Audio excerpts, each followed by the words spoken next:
नमः शिवाय। ओम नमः शिवाय। ओम नमः शिवाय। ओम नमः शिवाय। ओम नमः शिवाय। श्री हरि को सृष्टि की रक्षा तथा का भार है, भोग मोक्ष दान का अधिकार दे भगवान शिव का अंतर्धान होना। परमेश्वर शिव बोले, उत्तम व्रत का पालन करने वाले हरे विष्णु, अब तुम मेरी दूसरी आज्ञा सुनो। उसका पालन करने से तुम सदा समस्त लोकों में माननीय और पूजनीय बने रहोगे। ब्रह्मा जी के द्वारा रचे गए लोक में जब कोई दुख या संकट उत्पन्न हो, तब तुम उन संपूर्ण दुखों का नाश करने के लिए सदा तत्पर रहना। तुम्हारे संपूर्ण दुस्सह कार्यों से मैं तुम्हारी सहायता करूंगा। तुम्हारे जो दुर्जय और अत्यंत उद्कट शत्रु होंगे, उन सबको मैं मार गिराऊंगा। अरे तुम नाना प्रकार के अवतार धारण करके लोक में अपनी उत्तम कीर्ति का विस्तार करो और सबके उद्धार के लिए तत्पर रहो। तुम रुद्र के ध्याय हो और रुद्र तुम्हारे ध्याय है। तुम में और रुद्र में कुछ भी अंतर नहीं है। जो मनुष्य रुद्र का भक्त होकर तुम्हारी निंदा करेगा, उसका सारा पुण्य तत्काल भस्म हो जाएगा। पुरुषोत्तम विष्णु, तुमसे देश करने के कारण मेरी आज्ञा से उसको नरक में गिरना पड़ेगा। यह बात सत्य है, इसमें संशय नहीं है। तुम इस लोक में मनुष्यों के लिए विशेष भोग और मोक्ष प्रदान करने वाले और भक्तों के ध्याय तथा पूज्य होकर प्राणियों का निग्रह और अनुग्रह करो। ऐसा कहकर भगवान शिव ने मेरा हाथ पकड़ लिया और श्री विष्णु को सौंपकर उनसे कहा, तुम संकट के समय सदा इनकी सहायता करते रहना।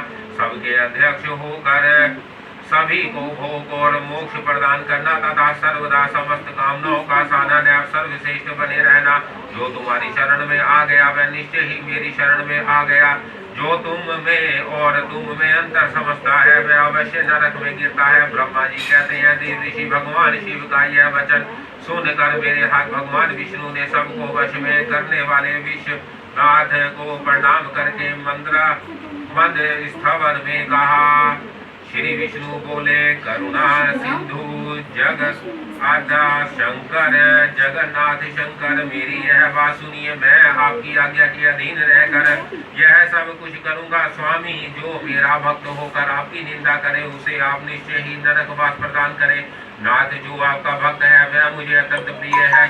जो ऐसा जानता है उसके लिए मोक्ष दुर्लभ नहीं है। श्री हरि का यह कथन सुनकर दुखहारी हर ने उनकी बात का अनुमोदन किया और नाना प्रकार के धर्मों का उपदेश देकर हम दोनों के हित की इच्छा से हमें अनेक प्रकार के वर दिए। इसके बाद भक्त वत्सल भगवान शंभु कृपा पूर्वक हमारी ओर देखकर हम दोनों के देखते देखते सहसा वही अंतर्धान हो गए। तभी से इस लोक में लिंग पूजा का विधान चालू हुआ है। लिंग में प्रतिष्ठित भगवान शिव भोग और मोक्ष देने वाले हैं। शिवलिंग की जो वेदियां अर्ध्या है वह महादेवी का स्वरूप है और लिंग साक्षात महेश्वर है। लय का अधिष्ठान होने के कारण भगवान शिव को लिंग कहा गया है, क्योंकि उन्हीं में निखिल जगत का लय होता है। महामुने, जो शिवलिंग के समीप कोई कार्य करता है उसके पुण्य फल का वर्णन करने की शक्ति मुझ में नहीं है। अध्याय 10। ओम नमः शिवाय। ओम नमः शिवाय। ओम नमः शिवाय। शिव पूजन की विधि तथा उसका फल। ऋषि बोले, व्यास शिष्य महाभाग सूत जी, आपको नमस्कार है। आप अपने भगवान शिव की बड़ी अद्भुत परम पावन कथा सुनाई है। दया निधे ब्रह्मा और नारद जी के संवाद के अनुसार आप हमें शिव पूजन की वह विधि बताइए जिससे यहाँ भगवान शिव संतुष्ट होते हैं। ब्राह्मण, क्षत्रिय, वैश्य और शूद्र सभी शिव की पूजा करते हैं। वह पूजन कैसे करना चाहिए? आपने व्यास जी के मुख से इस विषय को जिस प्रकार सुना हो वह बताइए। महर्षियों का वह कल्याणप्रद एवं श्रुति सम्मत वचन सुनकर सूत जी ने उन मुनियों के प्रश्न के अनुसार सब बातें प्रसन्नता पूर्वक बताई। सूत जी बोले, मुनीश्वरों, आपने बहुत अच्छी बात पूछी है, परंतु वह रहस्य की बात है। मैंने इस विषय को जैसा सुना है और जैसी मेरी बुद्धि है उसके अनुसार आज कुछ कह रहा हूँ। जैसे आप लोग पूछ रहे हैं उसी तरह पूर्व काल में व्यास जी के सनंत कुमार जी से पूछा था, फिर उसे उपमन्यु जी ने भी सुना था। व्यास जी ने शिव पूजन आदि जो भी विषय सुना था उसे सुनकर उन्होंने लोक हित की कामना से मुझे पढ़ा दिया था। इसी विषय को भगवान श्री कृष्ण ने महत्व में उपमन्यु से सुना था। पूर्व काल में ब्रह्मा जी ने नारद जी से इस विषय में जो कुछ कहा था वही इस समय मैं कहूँगा। ब्रह्मा जी ने कहा, नारद मैं संक्षेप से लिंग पूजन की विधि बता रहा हूँ, सुने। जैसा पहले कहा गया है वैसा जो भगवान शंकर का सुखमय निर्मल एवं सनातन रूप है उसका उत्तम भक्ति भाव से पूजन करे। इससे समस्त मनोवांछित फलों की प्राप्ति होगी। दरिद्र का रोग दुख तथा शत्रु जनित पीड़ा, ये 4 प्रकार के पाप तभी तक रहते हैं जब तक मनुष्य भगवान शिव का पूजन नहीं करता। भगवान शिव की पूजा होते ही सारे दुख विलीन हो जाते और समस्त सुखों की प्राप्ति हो जाती है। तत्पश्चात समय आने पर उपासक की मुक्ति भी होती है। जो मानव शरीर का आश्रय लेकर मुक्तः संतान सुख की कामना करता है उसे चाहिए कि वह संपूर्ण कार्यों और मनोरथों के साधक महादेव जी की पूजा करे। ब्राह्मण क्षत्रिय वैश्य और शूद्र भी संपूर्ण कामनाओं तथा प्रयोजनों की सिद्धि के लिए क्रम से विधि के अनुसार भगवान शंकर की पूजा करे। प्रायकाल ब्रह्मा मुहूर्त में उठकर गुरु तथा शिव का स्मरण करके तीर्थ का चिंतन भगवान विष्णु का ध्यान करें। फिर मेरा देवताओं का और मुनि आदि का भी स्मरण चिंतन करके स्तोत्र पाठ पूर्वक शंकर जी का विधि पूर्वक नाम ले। उसके बाद शैया से उठकर निवास स्थान से दक्षिण दिशा में जाकर मल त्याग करें। मुने एकांत में मलोद सर्ग करना चाहिए। उससे शुद्ध होने के लिए जो विधि मैंने सुन रखी है उसी को आज कहता हूँ। मन को एकाग्र करके सुनो। ब्राह्मण बुद्धा की शक्ति के लिए उसमें 5 प्रकार शुद्ध मिट्टी का लेप करे और धोए। क्षत्रिय 4 बार, वैश्य 3 बार और शूद्र 2 बार विधि पूर्वक बुद्धा की शुद्धि के लिए उसमें मिट्टी लगाए। लिंग में भी 1 बार प्रयत्न पूर्वक मिट्टी लगानी चाहिए। तत्पश्चात बाएं हाथ में 10 बार और दोनों हाथों में 7 बार मिट्टी लगाकर धोए। तात प्रत्येक पैर में 3-3 बार मिट्टी लगाएं। फिर दोनों हाथों में भी मिट्टी लगाकर धोएं। स्त्रियों को शूद्र की ही भांति अच्छी तरह मिट्टी लगानी चाहिए। हाथ पैर धोकर पूर्वतः शुद्ध मिट्टी ले और उसे लगाकर दांत साफ करे। फिर अपने वर्ण के अनुसार मनुष्य दातुवन करे। ब्राह्मण को 12 अंगुल की दातुन करनी चाहिए। क्षत्रिय 11 अंगुल, वैश्य 10 अंगुल और शूद्र 9 अंगुल की दातुन करे। यह दातुन का मान बताया गया है। मन समृद्धि के अनुसार काल दोष का विचार करके ही दातुन करे या त्याग दे। दात छठी प्रतिपाद अमावस्या नवमी व्रत का दिन, सूर्यास्त का समय, रविवार तथा श्राद्ध दिवस ये दंत धावन के लिए वर्जित है। इनमें दातुन नहीं करना चाहिए। दातुन के पश्चात तीर्थ आदि में जाकर विधि पूर्वक स्नान करना चाहिए। विशेष देश काल आने पर मंत्रोच्चारण पूर्वक स्नान करना चाहिए। स्नान के पश्चात पहले आचमन करे, वह धुला हुआ वस्त्र धारण करे। फिर सुंदर एकांत स्थान स्थल में बैठकर संध्या विधि का अनुष्ठान करे। यथा योग्य संध्या विधि का पालन करके पूजा का कार्य आरंभ करें। मन को स्थिर करके पूजा गृह में प्रवेश करें। वहाँ पूजन सामग्री लेकर सुंदर आसन पर बैठे। पहले न्यास आदि करके क्रमशः महादेव जी की पूजा करें। शिव की पूजा से पहले गणेश जी की, द्वारपालों की और दिग्पालों की भी भली भांति पूजा करके पीछे देवता के लिए पीठ स्थान की स्थापना करें अथवा अष्टदल कमल बनाकर पूजा द्रव्य के समीप बैठे और उस कमल पर ही भगवान शिव को समासीन करे। तत्पश्चात 3 आचमन करके पुनः दोनों हाथ धोकर 3 प्राणायाम काम करके मध्यमा प्राणायाम अर्थात कुंभक करते समय नेत्रधारी भगवान शिव का इस प्रकार ध्यान करें। उनके 5 मुख है, 10 भुजाएं है, शुद्ध सप्ती के समान उज्ज्वल कांति है।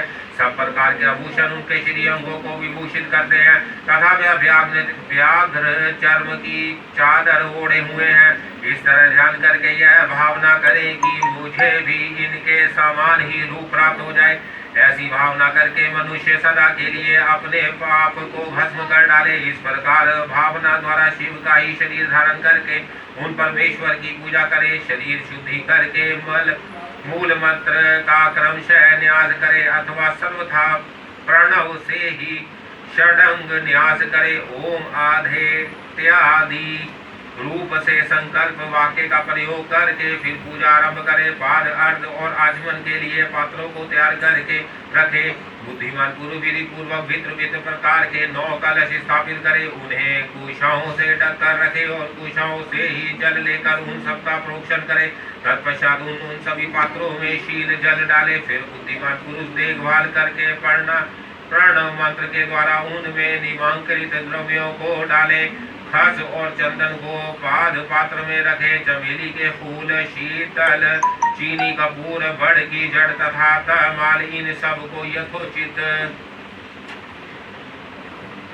यथोचित रूप से कूट पीस कर चूर्ण बना ले और आचमनीय के पात्र में डाले। इलायची और चंदन को तो सभी पात्र में डालना चाहिए। देवादिदेव महादेव जी के पार्श्व भाग में नंदीश्वर का पूजन करे। गंध धूप तथा भांति भांति के दीपों द्वारा शिव की पूजा करे। फिर लिंग शुद्धि करके मनुष्य प्रसन्नता पूर्वक मंत्र समूहों के आदि में प्रणव तथा अंत में नमः पद जोड़कर उनके द्वारा इष्ट देव के लिए यथोचित आसन की कल्पना करें। फिर प्रणव से पदासन की कल्पना करके यह भावना करें कि इस कमल का पूर्व दल साक्षात अनिमा नामक ईश्वर रूप तथा अविनाशी है।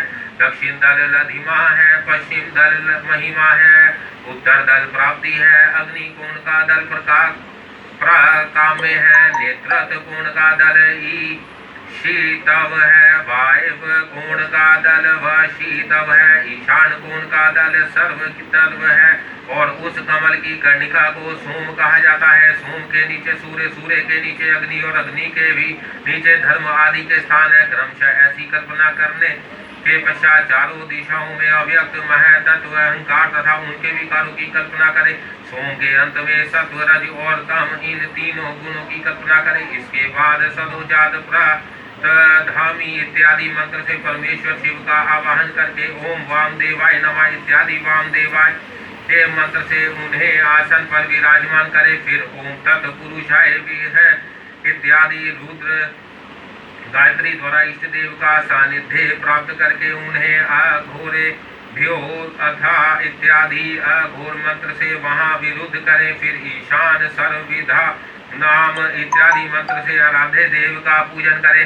पाद और आचमनीय अर्पित करके अर्घ दे। तत्पश्चात गंध और चंदन मिश्री जल से विधि पूर्वक रुद्र देव को स्नान कराएं। फिर पंचगव्य निर्माण की विधि से 5 द्रव्यों को एक पात्र में लेकर प्रणव से ही अभिमंत्रित करके उन मिश्रित गंध द्रव्यों द्वारा भगवान को नहलाएं। तत्पश्चात पृथक पृथक दूध, दही, मधु, गन्ने के रस तथा घी से नहलाकर समस्त अभिष्टों के दाता हितकारी पूजनीय महादेव जी का प्रणव के उच्चारण पूर्वक पवित्र द्रव्यों द्वारा अभिषेक करे। पवित्र जल पात्रों में मंत्रोच्चारण पूर्वक जल डालने से पहले साधक शीत वस्त्र से उस जल को यथोचित रीति से छान ले। उस जल को तब तक दूर ना करे जब तक इष्ट देव को चंदन ना चढ़ा ले। तब सुंदर अक्षतों द्वारा प्रसन्नता पूर्वक क्रम शंकर जी की पूजा करें। उनके ऊपर कुश, अपामार्ग, कपूर, चमेली, चंपा, गुलाब, शेर कनेर, बेला, कमल और उत्पल आदि भांति भांति के अपूर्व पुष्प एवं चंदन आदि चढ़ाकर पूजा करे। परमेश्वर शिव के ऊपर जल की धारा गिरती रहे, इसकी भी व्यवस्था करे। जल से भरे भांति भांति के पात्रों द्वारा महेश्वर को नहलाए। मंत्रोच्चारण पूर्वक पूजा करनी चाहिए। वह समस्त फलों को देने वाली होती है। तात अब मैं तुम्हें समस्त मनोवांछित कामनाओं की सिद्धि के लिए उन पूजा संबंधी मंत्रों को भी संक्षेप से बता रहा हूँ, सावधानी के साथ सुनो। पावमान मंत्र से, वाड़ में इत्यादि मंत्र से, रुद्र मंत्र तथा नील रुद्र मंत्र से, सुंदर शुभ पुरुष सूक्त से, श्री सूक्त से, सुंदर अथर्व शीर्ष के मंत्र से, आनो भद्रा इत्यादि शांति मंत्र से, शांति संबंधी दूसरे मंत्रों से, भारुंड मंत्र और अरुण मंत्रों से, अर्थाभीष्ट साम तथा देवव्रत साम से, अभितवा इत्यादि रथंतर साम से, पुरुष सूक्त से, मृत्युंजय मंत्र से तथा पंचाक्षर मंत्र से पूजा करें। इस सहस्त्र अथवा 101 जलधाराएं गिराने की व्यवस्था करें। यह सब वेद मार्ग से अथवा नाम मंत्रों के से करना चाहिए। तदंतर भगवान शंकर के ऊपर चंदन और फूल आदि चढ़ाए, प्रणव से ही मुखवास आदि अर्पित करें। इसके बाद जो सब दीप मणि के समान निर्मल निष्कल अविनाशी सर्वलोक कारण सर्वलोकमय परम देव है, जो ब्रह्मा रुद्र इंद्र और विष्णु आदि देवताओं की भी दृष्टि में नहीं आते। वेद वेता विधानों ने उन्हें वेदांत में मनमानी के अगोचर बताया है, जो आदि मध्य और अंत से रहित तथा समस्त रोगियों के लिए औषध रूप है, जिनकी शिव तत्व के नाम से विख्याति है तथा जो शिवलिंग के रूप में प्रतिष्ठित है। उन भगवान शिव का शिवलिंग के मस्तक पर प्रणव मंत्र से ही पूजन करें। धूप दीप निवेद और सुंदर तांबूल एवं सूरम में आरती द्वारा यथोक्त विधि से पूजा करके स्तोत्रों तथा अन्य नाना प्रकार के मंत्रों द्वारा उन्हें नमस्कार करें। फिर अर्घ देकर भगवान के चरणों में फूल बिखेरे और स्पष्टांग प्रणाम करके देवेश्वर शिव की आराधना करें। फिर हाथ में फूल लेकर खड़ा हो जाए और दोनों हाथ जोड़कर निम्नलिखित मंत्र से सर्वेश्वर शंकर की पूजा प्रार्थना करें। अज्ञानांधनी वैज्ञाना जप पूजादिक मया कृता तदस्तु सफला कृपाया तब शंकर। कल्याणकारी शिव, मैंने अनजान में अथवा जानबूझकर जो जब पूजा आदि सदकर्म किए हो वह आपकी कृपा से सफल हो। इस प्रकार पढ़कर भगवान शिव के ऊपर प्रसन्नता पूर्वक पर चढ़ाए। सब स्थित वाचन करके नाना प्रकार की आशी प्रार्थना करे। फिर शिव के ऊपर मार्जन करना चाहिए। मार्जन के बाद नमस्कार करके अपराध के लिए क्षमा प्रार्थना करते हुए पुनरागमन के लिए विसर्जन करना चाहिए। इसके बाद अधा से आरंभ होने वाले मंत्र का उच्चारण करके नमस्कार करें। फिर संपूर्ण भाव से विभोर हो इस प्रकार प्रार्थना करें। प्रत्येक जन्म में मेरी शिव में भक्ति हो, शिव में भक्ति हो, शिव में भक्ति हो। शिव के सिवा दूसरा कोई मुझे शरण देने वाला नहीं। महादेव आप ही मेरे लिए शरण दाता है। इस प्रकार प्रार्थना करके संपूर्ण सिद्धियों के दाता देवेश्वर शिव का पराशक्ति पराभक्ति के द्वारा पूजन करे। विशेषतः गले की आवाज से भगवान को संतुष्ट करे। फिर सह परिवार नमस्कार करे। अनुपम प्रसन्नता का अनुभव करते हुए समस्त लौकिक कार्य सुख पूर्वक करता रहे। जो इस प्रकार शिव भक्ति पारायण हो प्रतिदिन पूजन करता है, उसे अवश्य ही पग पग पर सब प्रकार की सिद्धि प्राप्त होती है। वह उत्तम वक्ता होता है तथा जो मनोवांछित फल की निश्चय ही प्राप्ति होती है। रोग दुख दूसरों के निमित्त से होने वाला उद्वेग कुटिलता तथा विष आदि के रूप में जो जो कष्ट उपस्थित होता है, उसे कल्याणकारी परम शिव अवश्य नष्ट कर देते हैं। उस उपासक का कल्याण होता है। भगवान शंकर की पूजा से उसमें अवश्य सद्गुणों की वृद्धि होती है। ठीक उसी तरह जैसे शुक्ल पक्ष में चंद्रमा बढ़ते हैं। मुनि श्रेष्ठ नारद, इस प्रकार मैंने शिव की पूजा का विधान बताया है। अब तुम क्या सुनना चाहते हो? कौन सा प्रश्न पूछने वाले हो? अध्याय 11। ओम नमः शिवाय, ओम नमः शिवाय, ओम नमः शिवाय, ओम नमः शिवाय। भगवान शिव की श्रेष्ठता तथा उनके पूजन की अनिवार्य आवश्यकता का प्रतिपादन। नारद जी बोले, ब्राह्मणों प्रजापति आप धन्य है, क्योंकि आपकी बुद्धि भगवान शिव में लगी हुई है। विधे आप पुनः इसी विषय का सम्यक प्रकार से विस्तार पूर्वक वर्णन कीजिए। ब्रह्मा जी ने कहा था, एक समय की बात है, मैं सब ओर से ऋषियों तथा देवताओं को बुलाकर उन सब को क्षीर सागर के तट पर ले गया, जहाँ सबका हित साधन करने वाले भगवान विष्णु निवास करते हैं। वहाँ देवताओं के पूछने पर भगवान विष्णु ने सबके लिए शिव पूजन की श्रेष्ठता बतलाकर यह कहा है कि एक मुहूर्त या एक क्षण भी जो शिव का पूजन नहीं किया जाता वही हानि है, वही महान छिद्र है, वही अंधापन है और वही मुहूर्त है। जो भगवान शिव की भक्ति में तत्पर है, जो मन से उन्हीं को प्रणाम और उन्हीं का चिंतन करते हैं, वह सभी दुख के भागी नहीं होते। जो महान सौभाग्यशाली पुरुष, मनोहर भवन, सुंदर आभूषणों से विभूषित स्त्रियां, जितने से मन को संतोष हो, उतना धन, पुत्र पुत्र आदि संतति, आरोग्य, सुंदर शरीर, अलौकिक प्रतिष्ठा, स्वर्गीय सुख, अंत में मोक्ष रूपी फल तत्व परमेश्वर शिव की भक्ति चाहते हैं वह पूर्ण जन्मों के महान पुण्य से भगवान सदाशिव की पूजा अर्चना में तत्पर होते हैं। जो पुरुष नित्य भक्ति परायण हो शिवलिंग की पूजा करता है उसको सफल सिद्धि प्राप्त होती है तथा वह पापों के चक्कर में नहीं पड़ता। भगवान के इस प्रकार उपदेश देने पर देवताओं ने उन श्री हरि को प्रणाम किया और मनुष्य की समस्त कामनाओं की पूर्ति के लिए उनसे शिवलिंग देने के लिए प्रार्थना की। मुनि श्रेष्ठ उस प्रार्थना को सुनकर जीवों के उद्धार में तत्पर रहने वाले भगवान विष्णु ने शिव कर्मा को बुलाकर कहा, शिव कर्म ने तुम मेरी आज्ञा से संपूर्ण देवताओं को सुंदर शिवलिंग का निर्माण करके दो तथा विश्वकर्मा ने मेरी और श्री हरि की आज्ञा के अनुसार उन देवताओं को उनके अधिकार के अनुसार शिवलिंग बना कर दिए। मुनि श्रेष्ठ नारद किस देवता को कौन सा शिवलिंग प्राप्त हुआ इसका वर्णन आज मैं कर रहा हूँ, उसे सुनो। इंद्र पद्मराग मणि के बने हुए शिवलिंग की और कुबेर सुवर्णमय शिवलिंग की पूजा करते हैं। धर्मपति मणिमय लिंग की तथा वरुण श्याम वर्ण के शिवलिंग की पूजा करते हैं। भगवान विष्णु इंद्र नीलमय तथा ब्रह्मा हेममय लिंग की पूजा करते हैं। मुने विषय देवगण चांदी के शिवलिंग की पूजा, वसुगण पीतल के बने हुए शिवलिंग की पूजा तथा अश्वनी कुमार पृथ्वी लिंग की पूजा करते हैं। लक्ष्मी देवी सप्तीकमय लिंग की, आदित्य गण ताम्रमय लिंग की, राजा सोम मोती के बने हुए लिंग की तथा अग्निदेव ब्रज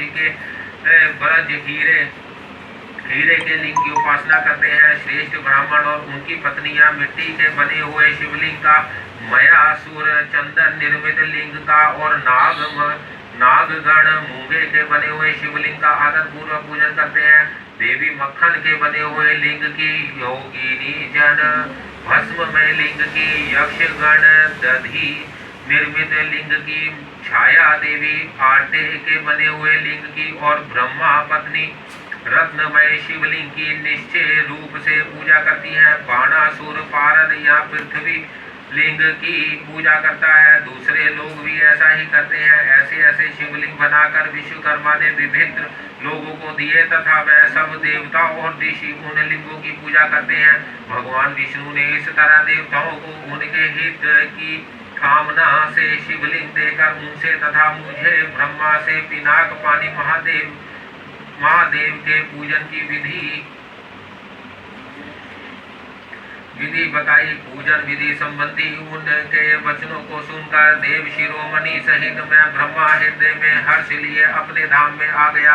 मुझे वहां आकर मैंने समस्त देवताओं और ऋषियों को शिव पूजा की उत्तम विधि बताई जो संपूर्ण अभीष्ट वस्तुओं को देने वाली है। उस समय मुझ ब्रह्मा ने कहा, देवताओं सहित समस्त ऋषियों तुम प्रेम परायण होकर सुनो। मैं प्रसन्नता पूर्वक तुमसे शिव पूजन की उस विधि का वर्णन करता हूँ जो भोग और मोक्ष देने वाली है। देवताओं और मुनीश्वरों समस्त जंतुओं में मनुष्य जन्म प्राप्त करना प्राय दुर्लभ है। उनमें भी उत्तम कुल में जन्म तो और भी दुर्लभ है। उत्तम कुल में भी आचारवान ब्राह्मणों के यहाँ उत्पन्न होना उत्तम पुण्य से ही संभव है। यदि वैसा जन्म सुलभ हो जाए तो भगवान शिव के संतोष के लिए उस उत्तम कर्म का अनुष्ठान करे जो अपने वर्ण और आश्रम के लिए शास्त्रों द्वारा प्रतिपादित है। जिस जाति के लिए जो कर्म बताया गया है उसका उल्लंघन ना करे। जितनी संपत्ति हो उसके अनुसार ही दान करे। कर्ममय सहस्त्रों यज्ञों से तपो यज्ञ बढ़कर है। सहस्त्रों तपो यज्ञों से तप यज्ञ मैं तो अधिक है। ध्यान यज्ञ से बढ़कर कोई वस्तु नहीं है। ध्यान ज्ञान का साधन है क्योंकि योगी ध्यान के द्वारा अपने इष्ट देव समरस शिव का साक्षात्कार करता है। ध्यान यज्ञ में तत्पर रहने वाले उपासक के लिए भगवान शिव सदा ही सानिध्य है। जो विज्ञान से संपन्न है उन पुरुषों की शुद्धि के लिए किसी प्रायश्चित आदि की आवश्यकता नहीं है। मनुष्यों को जब तक ज्ञान की प्राप्ति न हो तब तक वह विश्वास दिलाने के लिए कर्म से ही भगवान शिव की आराधना करे। जगत के लोगों को एक ही परमात्मा अनेक रूपों में अभिव्यक्त हो रहा है।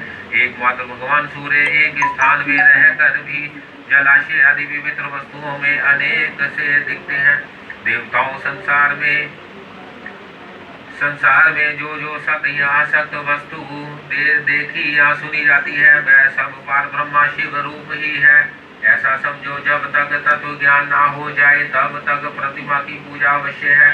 ज्ञान के अविभाव में भी जो प्रतिमा पूजा की अवहेलना करता है उसका पतन निश्चय है। इसलिए ब्राह्मणों, यह यथार्थ बात सुनो, अपनी जाति के अनुसार जो कर्म बताया गया है उसका प्रयत्न पूर्वक पालन करना चाहिए। जहाँ यहाँ यदि भाव भक्ति हो उस आराध्य देव का पूजन आदि अवश्य करना चाहिए, क्योंकि पूजन और दान आदि के बिना पातक दूर नहीं होते। जैसे मैले कपड़े में रंग बहुत अच्छा नहीं चढ़ता है, किंतु जब उसको धोकर स्वच्छ कर लिया जाता है तब उस पर सब रंग अच्छी तरह चढ़ते हैं। उसी प्रकार देवताओं की भली भांति पूजा से जैसे जब त्रिविध शरीर पूर्णतः निर्मल हो जाता है तभी उस पर ज्ञान का रंग चढ़ता है और तभी विज्ञान का प्रकाट्य होता है।